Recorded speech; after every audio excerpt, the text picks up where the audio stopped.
It is going to kick in, right? It is. It says it's already kicking in. Okay. As far as I know. So Let we're me live? double. I'm just double. I think we are live. Yes, we are. However, there Yes, was we Oh, some are okay. live. accident. All good. Yeah. Practicing the planning. Yes. Yes. Oh, technicalities. Okay. So Well, welcome everyone. My name is Konrad, and today I'm here with Linda and Mick.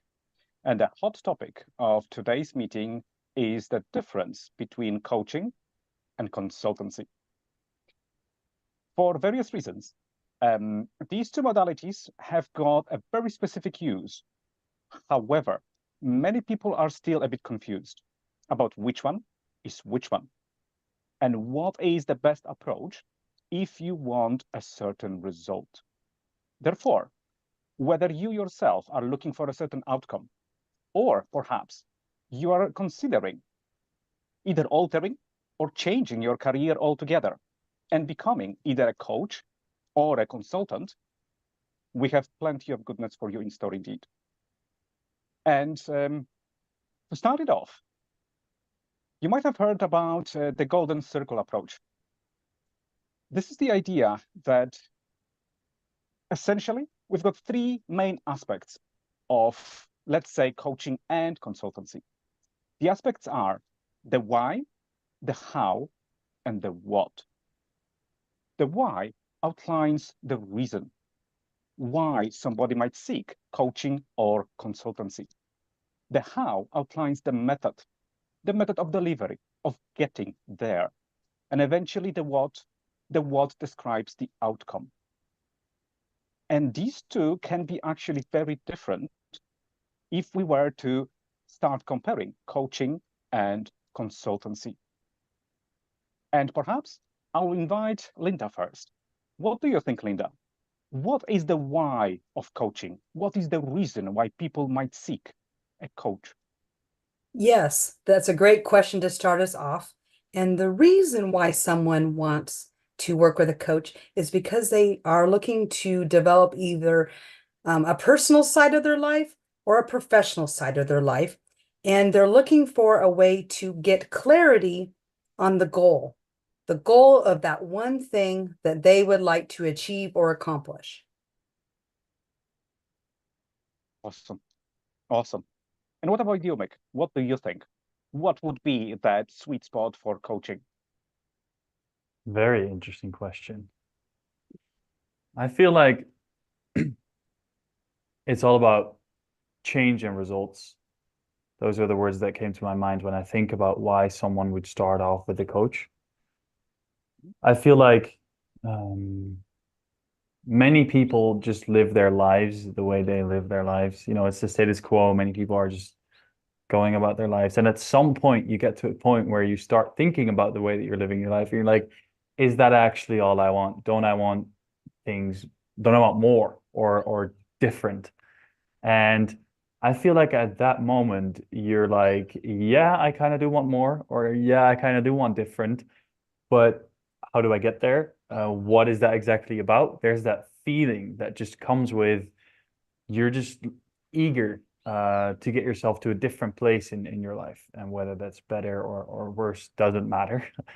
um, Usually it's better. And then people start off with a coach to change themselves and to get new results for their life. Beautiful. Awesome. I like it. Yeah, I like it. It's it's one of those that it's a space for self-exploration, right? Where all change is possible. And in this case, the exploration is done by the coachee, right? The coach provides the space for it, Yeah. provides the experience, sets up a meeting, and then is that loving awareness and presence that comes up with certain questions or throws certain ideas on the table so then they can be entertained, played with, and the coachee, the person who is getting coached, has a whole new idea about who they are and what they want. They go on the journey of self-discovery. which is somewhat different, for example, to the why, the reason behind consultancy. And as I see it, consultancy is more about that turnkey solution. This is the problem solving. The consultant has the answers, and you pay the consultant to get the answers. There is less exploration when it comes to the potentials themselves, and instead, a person utilizing a consultant offers and presents a problem. The problem is investigated, and the consultant offers a range of solutions. And then the matching, game, tailoring, perhaps, customization game begins to make sure that the solutions are really uniquely fitted to that, person's needs and desires. So what do you think, Mick? What would be then the why and the reason for people looking for a consultant? I think you nailed it. I think it's exactly that. It's very much about where coaching comes in, and there's more room for exploration. Consultancy comes in when there's already a certain clarity on direction, and the consulting just smooths the way or solves those problems for the person. I feel like a typical consultant comes up with the answers that align most with the person in front of them, to sort of make the way, and a coach is just there with you to walk that path and to even look at which way we're even going to go into. And so yeah, I feel like consulting has a lot less to do with the exploration side of things, in a way more to do with the direction that you're moving into. Yeah. And I would awesome. add, go on, Linda. to what Mick is saying is the fundamental difference in the way that I see it is that consulting is much more structured because you're looking for that solution. And in finding that solution, there's a certain path that you would go down, and it will be question driven for sure. But you're building a blueprint, a specific blueprint to solve a specific problem. And typically, when you're hiring a consultant, you're looking for a particular expertise or skill set to make that happen.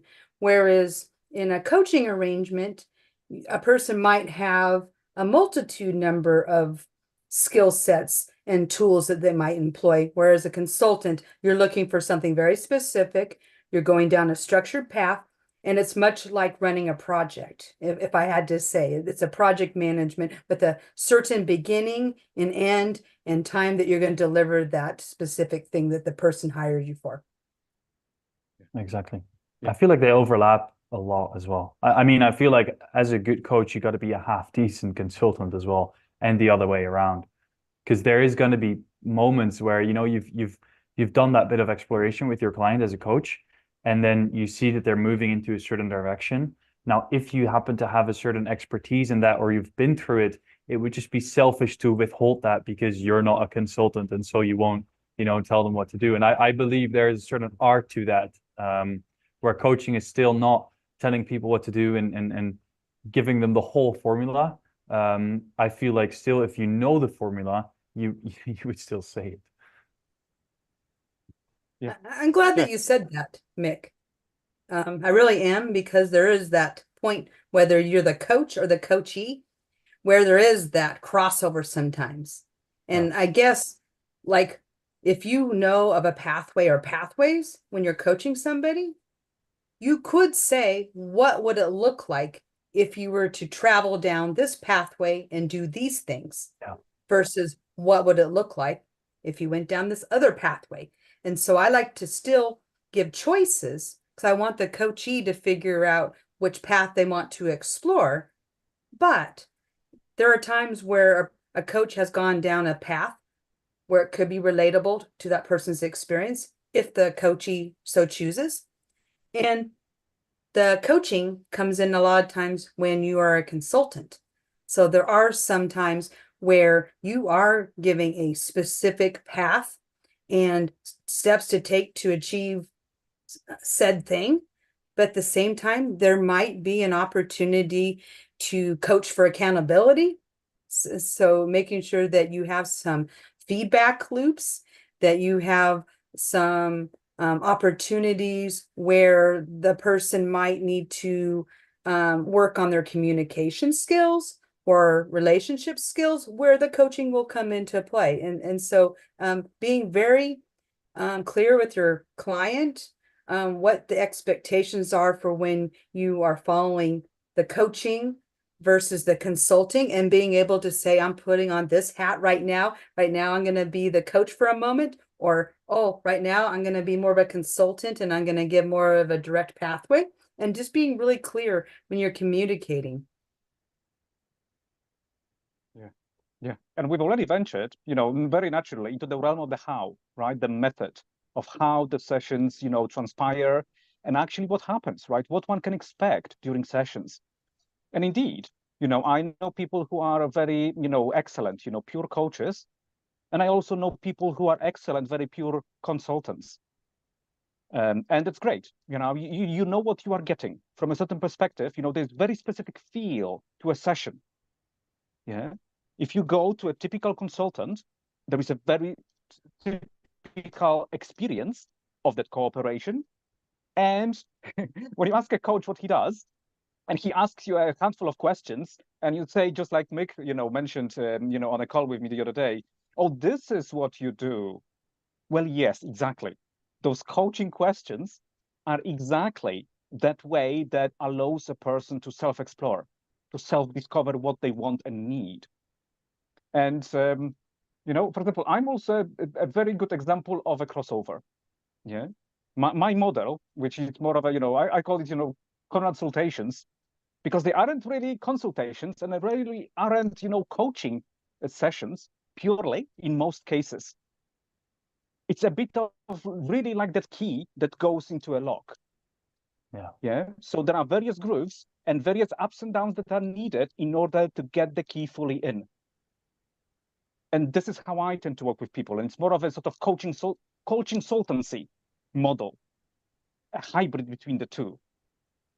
However, as you can see already from this conversation, right, if one were to become a very specific type of a service provider, there is a variety of options. One can go for pure coaching, one can go for pure consultancy, one can go as a model for a hybrid approach as well, depending on what fits you as a person, right? On your level of expertise, of how good you are with questions also. What is your whole approach to a conversation and the kind of clients that you wish to work with? Yeah. As long as you give that clarity to the people that you're working with. I know many coaches who call themselves coach, but what they do is consulting.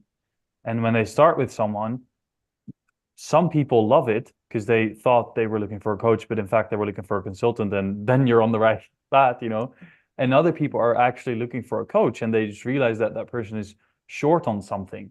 They're like, it's just not the right approach. And I feel like whether you are a coach or a consultant isn't as much of importance to you as the coach or consultant, but more to the person that you're talking to, because you're going to hold the conversation in any way that you're naturally going to.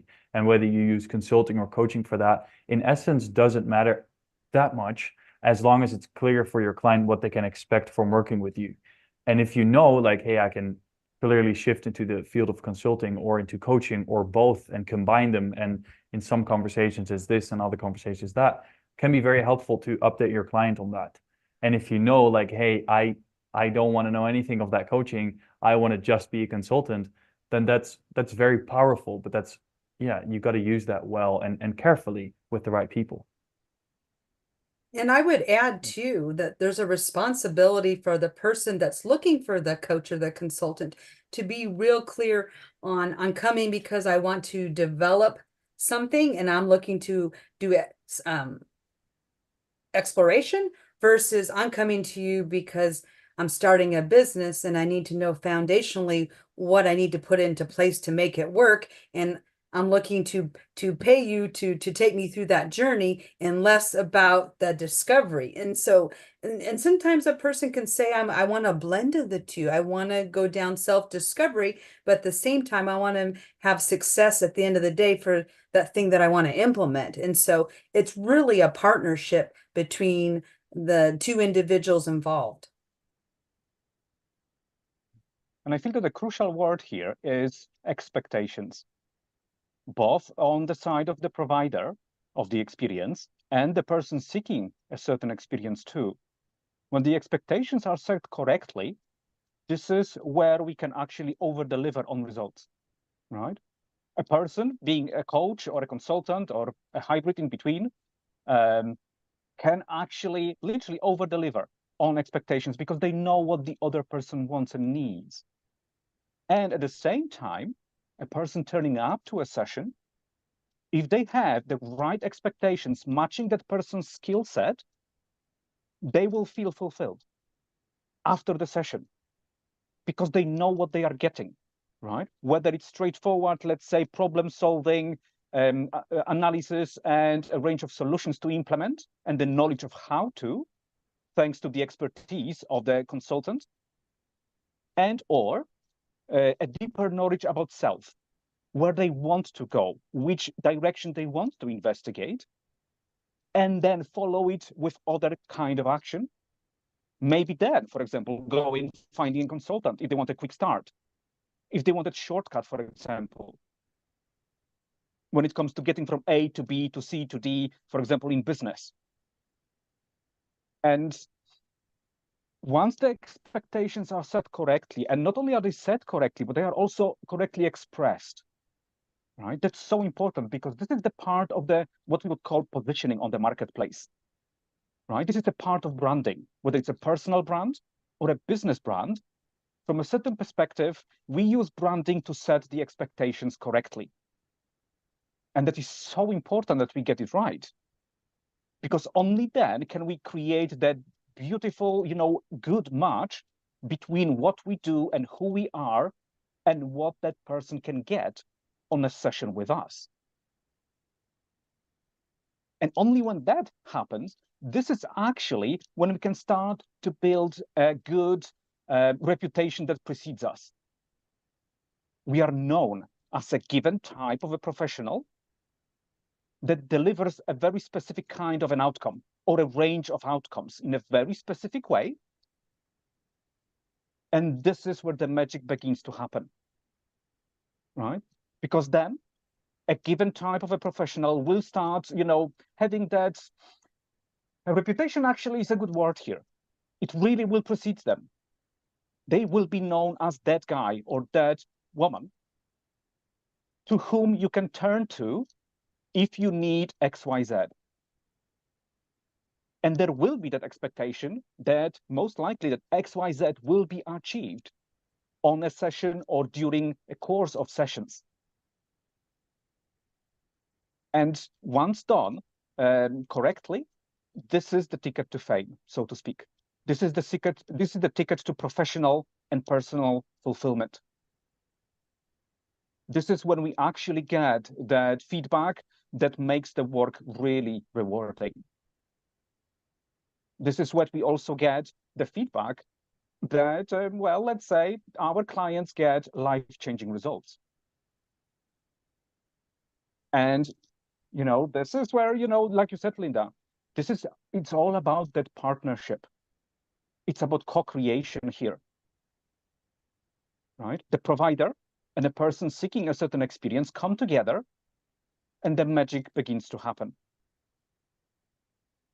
I would like to add to that piece because I think people need to hear this because it comes up all the time. Getting real clear on those services that you provide is really important because I know there's this tendency to want to not to find a niche. And I think you can serve different types of people. So I don't know that you have to necessarily pick a certain type of persona that fits only one line of going down. But what you do need to know is, or be able to communicate is the I guess the characteristics of the people that you like to serve, more so than saying, I want to serve only men, or I want to serve women with careers and family. You don't have to be that specific, but what you do have to say is, I want to work with men and women that are high performing. They have a focus of wanting to achieve a certain goal in their business. Get real clear on that, because what I've found is a lot of times in consulting, just business consulting, if you just say you're a business consultant, then people might want web development, social media, ad campaigns. And so you're probably not an expert, even as a consultant, in all those different lines. Or if you do, maybe you have a team. And so it's really important, both in coaching and consulting, that you get clear on what services that you do offer, and for those types of individuals that would work with you. And so I always encourage people to come up with an elevator speech or avatar of who you most like to work with and why. And the moment you can do that, it's so much easier to get that clarity in who you should work with when somebody sets up a call, an intake call with you. And then people looking for you, they're not confused. If you do too many different lines of business or too many types of coaching and you can't clarify, then you'll get everybody, and it may or may not be the people that you want to work with. And so avoid the tendency to want to be exclusionary, because being exclusive, you're going to get to work with the people, whether you're a coach or consultant, that you'd like to. Yeah. I love that you went into that. I literally wrote an article on that yesterday about whether you should niche down as a coach or not. And there's a lot of camps, or not a lot of camps, but there's two camps with both very strong opinions on whether to niche down or not. And I feel like it ties into consulting and coaching both, is because I think the opinions for both are different. I feel like as a coach, and Rich Litvin put it this way, he said that most coaches focus on a demographic. They focus on age or gender or where someone's from. But eventually, when someone pops up who doesn't fit that demographic, they'd be happy to coach them anyway. So it's a sort of complete made up concept. He said, instead of focusing on a demographic, focus on a psychographic, which is more about the mindset of the people that you like to work with. And that sort of ties into what you said, Linda. You said focus more on high performance or people like that, where it's a lot about focusing on the mindset of the people that you like to work with. I don't like, I wouldn't say that I've got that completely clear, but I do know what it's not, and that just helps me filter out. Like when I'm talking to a person and they would be like, hey, can I get coaching from you? Sometimes I would say no, because the way that they think or the just their mindset doesn't align with the people that I love to work with most. And I think with coaching, you can take it more to that side of things, where it's indeed more about the psychographics of people. While with consulting, and I'm not a marketing expert when it comes to how to market your consulting business, but I do feel like you're more focused on the result that you're getting people to. Whether it's grow your business, gain more leads, things like that, like actual hardcore evidence of what you're bringing to the table, and not so. Of course, it's also going to be about the people that you love working with, but I feel like you wouldn't filter it so much through that, but you would filter it more on the result that they're looking for. As a consultant, you might not be able to work with someone who wants to, I don't know, learn how to swim, because you're a business consultant and you only want to work with people who want to grow their business.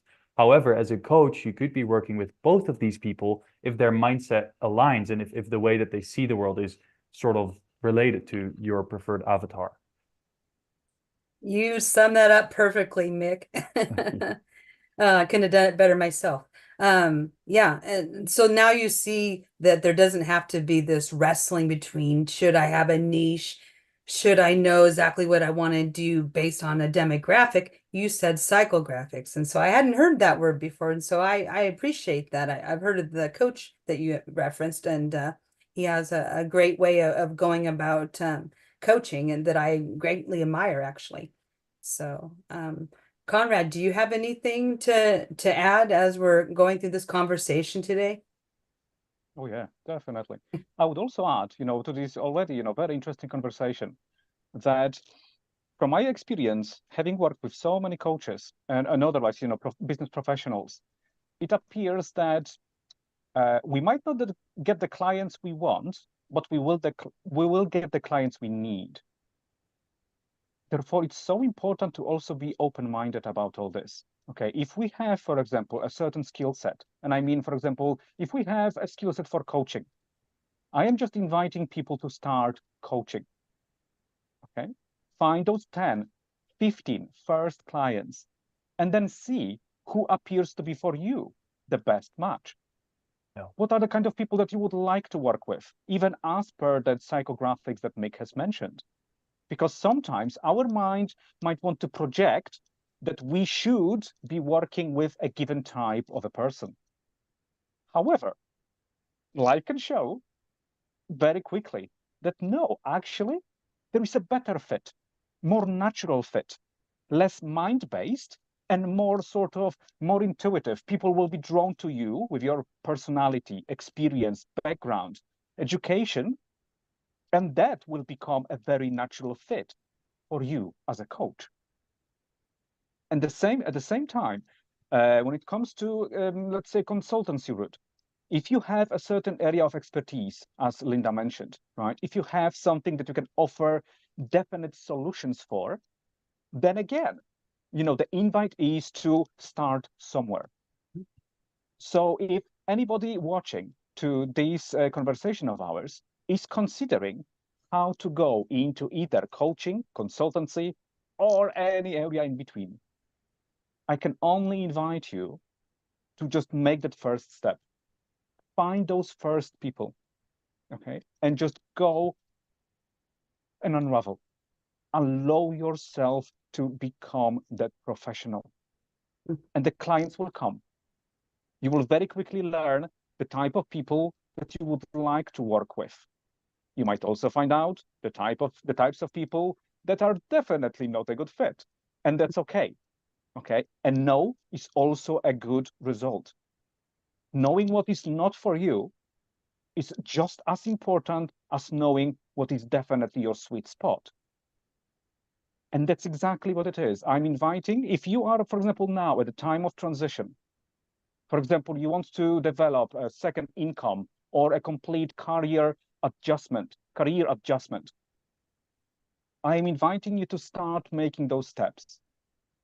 It doesn't have to be a full course, for example, in coaching or some sort of consultancy training, but you can already start, for example, with friends and family, acquaintances, coworkers.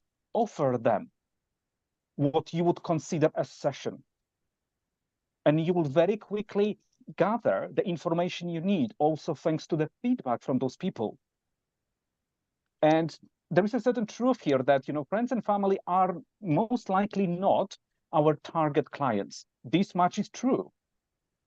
However, it will serve as a good base, even for that self-confirmation that something is for you and it feels like a natural fit. Yeah, I would like to get more of this. Yeah, I can see how it's working. I can definitely see myself working with various people from my local area or across the world online, definitely. And then seek solutions that will allow you that. Then focus on investing money, for example, in a given type of training,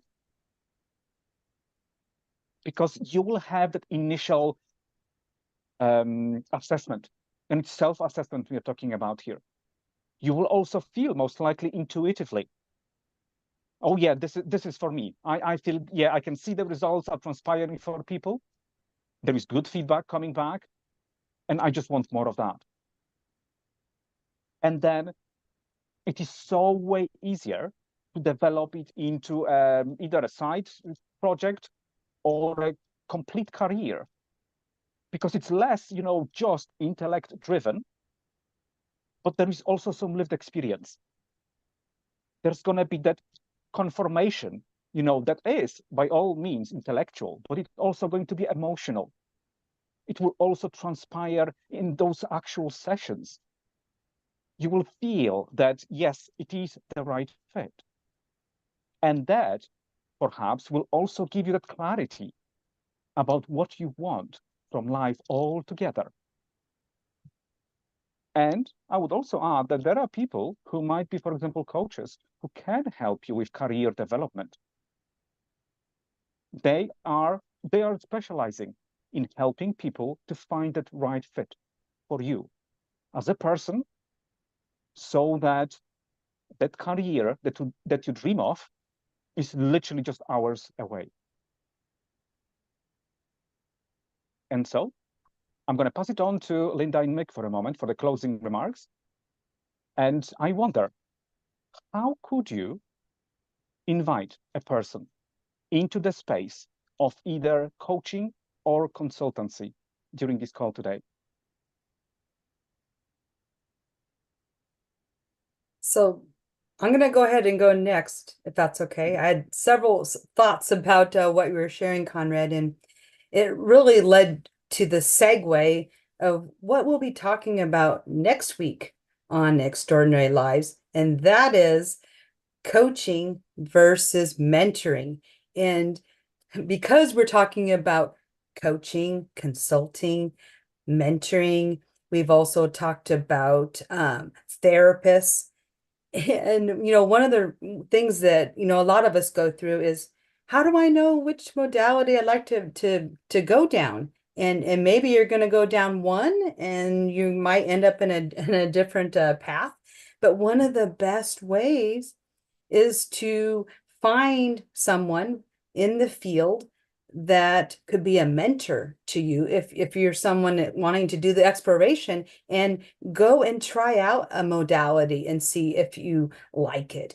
Ask the mentor if they would be willing to share a little bit of history around their pathway and things that they learned that went really well as they were going down where their chosen pathway was, and things that maybe they would have done differently. That is one of the best things that you could do. And so, in this call, I want to invite you to think about what that could look like. Great. Thank you, Linda.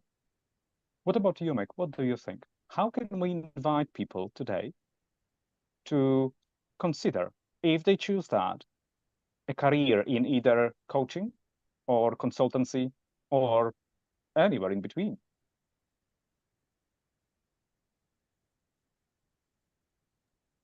Sorry, I was muted. I think it's nice what you said about how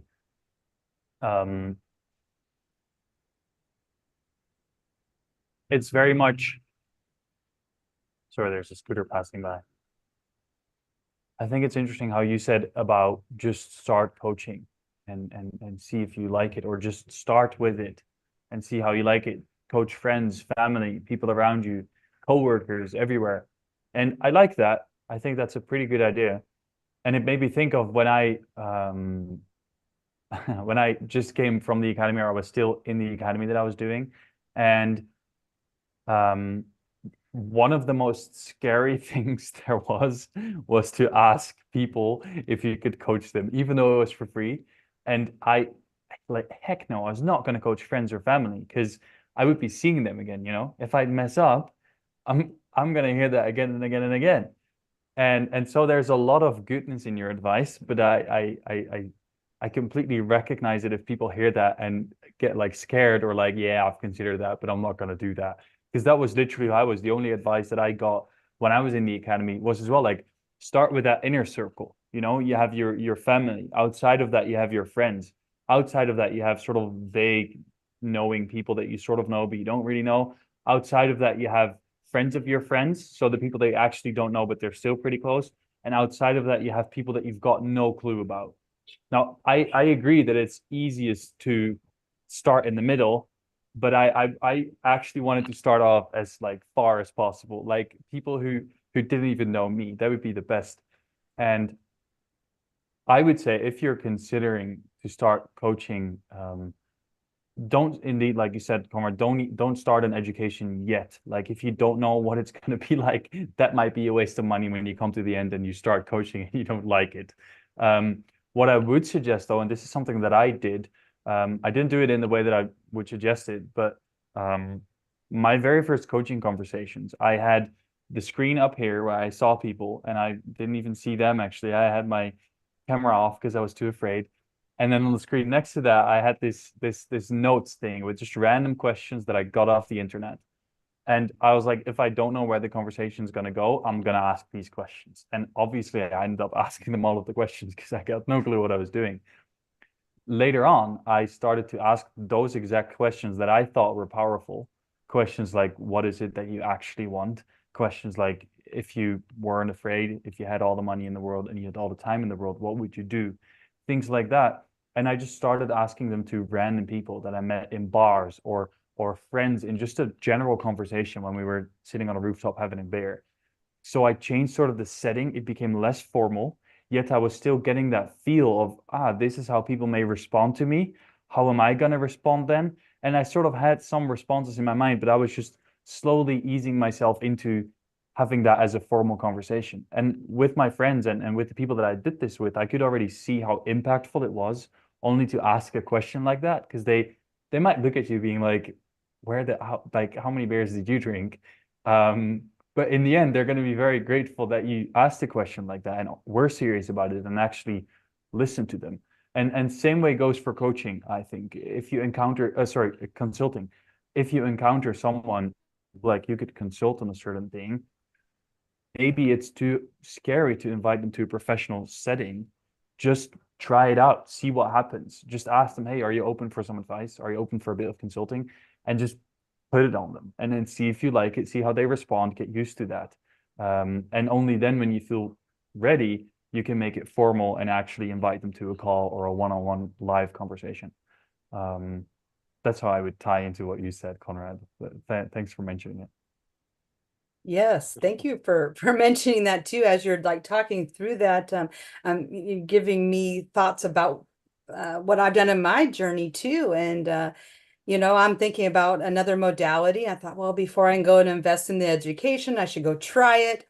And then I thought, oh, well, I could get brave here and try it out with a peer of mine. And that was like the best thing because I could try it out and see how it felt both on the receiving end and on the giving end and see if it was going to be a match. So that's excellent advice to go out there and to try it. And, if you can find a community where you can practice and where you can get the feedback, that's the ultimate sandwich. I know a pretty good coaching gym. And how can we find out about this coaching gym? Because I think I want to join it. I think I'm ready. Yeah, I'd love that. We'd love to have you there. Yes. No, so it's basically me and Konrad who came up with the idea. Like we need to create a space for coaches to blossom, to learn to, keep their skill going, either to fully get the reps in or to keep the muscle as strong as it is. And the muscle of coaching, I mean, it's a little metaphor. It's on Patreon currently. I have the link if you're interested. Connect with me either on LinkedIn, Instagram, YouTube, whatever, or through my website. You can schedule a call with me there. Also find my phone number. So if you're interested in that, just hit me up and I'll let you enter. It's kind of exclusive. Like I haven't thrown the link around everywhere, but it's for people I know that are serious. So that. Yeah. Awesome. Thank you for awesome. the invitation. Yeah, you're more than welcome.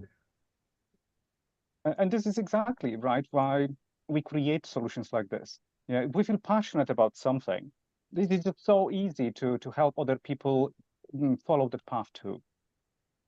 And the coaching gym is that space where people can practice those skills, when they can practice the moves, when they can become a better coach and also observe other coaches, how they do things, so that then one can become a better skilled professional, incorporating various bits perhaps, sharing those experiences together and going on that experience, on the journey of experience together with other people, knowing that we are all in the same arena and we are all developing a very specific skill set. And perhaps what I would also like to mention is that if you are looking for an opening, a career opening, for example, away from a 9-to-5 or otherwise, a good way to think about it is why people come to you.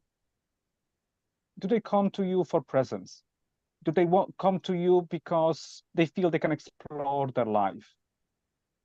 Because you will ask those questions, And you will observe people going through the motions as they self-analyze themselves, only to come up with a certain answer that might sometimes surprise them. And yet they will be so thankful for spending the time with you. And maybe on the other hand, you are that person that people come for advice to. Direct advice, providing solutions, providing answers. That obviously would be more of a consultancy approach. And you already might know who it is that you are, at least at this moment in time. Why do those people, family, friends, coworkers, and otherwise, come to you? What is the outcome of those conversations?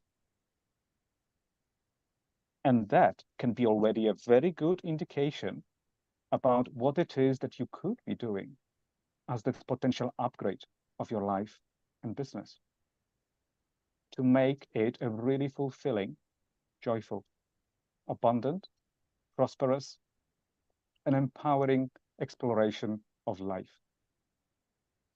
And in our next installment, as Linda mentioned, we will be talking about the difference between coaching and mentoring.